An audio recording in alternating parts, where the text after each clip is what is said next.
నువ్వే కావాలి, యేసేకు నువ్వే కావాలి. హల్లెలూయా, హల్లెలూయా. నాకైతే గాజులపల్లె పట్టణము చుట్టుపక్కల ప్రాంతాలకు, ఆ ప్రాంతాల మీద గాజులపల్లె పట్టణం మీద చింత ఉండేది, నాకు దిగులుండేది. యవనస్తులు నశించిపోతున్నారు ప్రభువా, తాగుడుబోతులు నశించిపోతున్నారు, తాగి పాడైపోతున్నారు, యవన బిడ్డలు నశించిపోతున్నారు, పాడైపోతున్నారు, యవన జీవితాలు పాడైపోతున్నాయి ప్రభా. చిన్న వయసులో వారి జీవితాలు నాశనం చేసుకుంటున్నారయ్యా, చెడిపోతున్నారయ్యా, పాడైపోతున్నారా, విగ్రహాలతో బంధించబడ్డారయ్యా.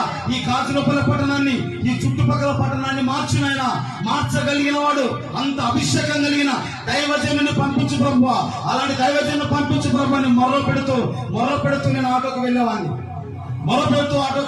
అలా మొరపెడుతూ దాటుకుంటూ వెళ్ళేవాడిని. తాగుడుబోతులు పడిపోతే చూసేవాడిని ప్రభా. ఈ తాగుడుబోతుల్ని మార్చడానికి ప్రభువా, ఇదిగో ఈ నా ప్రాంతాన్ని మార్చడానికి ప్రభువా, ఈ పట్టణాలు మార్చడానికి ఏ దైవజనులు నన్ను పంపించాయా ఈ గ్రామానికి, ఏ దైవజనులు నన్ను పంపించాయా ఈ గ్రామానికి, ఏ సేవకునైనా పంపించాయా, ఏ సేవకునైనా ఎవరినైనా లేవనెత్తయ్యా అని దేవుణ్ణి అడిగేవాడిని, దేవుణ్ణి బతిమలాడేవాడిని, దేవుణ్ణి కన్నీరు విడిచేవాడిని. అనేక సేవకులకు ప్రోత్సాహం ఇచ్చేవాడిని, అనేక సేవకులకు సపోర్ట్ ఇచ్చేవాడిని. ఏ సేవకుడైనా వస్తాడేమో కేక వేస్తాడేమో, నా ప్రాంతాన్ని మారుస్తాడేమో, నా పట్టణాన్ని మారుస్తాడేమో, నా ప్రజలను మారుస్తాడేమో, నా యవన బిడ్డలను మారుస్తాడేమని కన్నీళ్ళు వీక్షవాడిని, అడిగేవాడిని. దేవుని పంపించు ప్రభా, యవన బిడ్డలు పాడైపోతున్నారయ్యా, యవన జీవితాలు పాడైపోతున్నాయి ప్రభాని కన్నీళ్ళు విడిచి ప్రార్థన చేసేవాడిని, రోధించేవాడిని. దేవుడు అన్నాడు, వాడు వీడు కాదు, వాళ్ళు వస్తారు, వీళ్ళు వస్తారు, వాళ్ళ మంపి వీళ్ళ మంపి కాదు. నువ్వు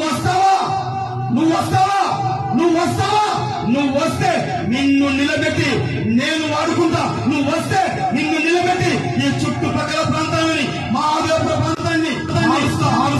నువ్వు వస్తావా? నువ్వు ఇస్తావా? నీ జీవితాన్ని నాకు ఇస్తావా?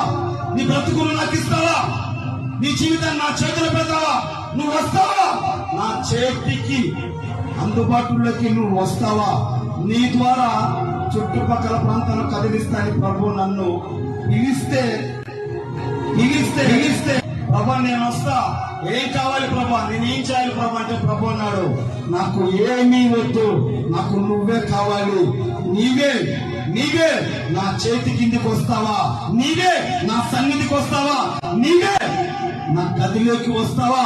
నీవే నీ హృదయంలో నాకు స్థానం ఇస్తావా అని దేవుడు నన్ను అడిగాడు. దేవుడు నన్ను పిలిస్తే నేనే వచ్చాను. నేనే బలవడానికి, నేనే బలి కావడానికి అబ్రహాము వలె, ఇస్సాకు వలె తెగబడి వచ్చాను నేను. అలా నీవు తెగబడతావా? అలా నీవు నిలబడతావా? దేవుడు నన్ను పిలిచాడు, దేవుడు ఇస్సాకుని పిలిచాడు. ఇస్సాకు బలవడానికి వచ్చాడు, అబ్రహాం బలవడానికి వచ్చాడు, నేను కూడా బలవడానికి వచ్చా.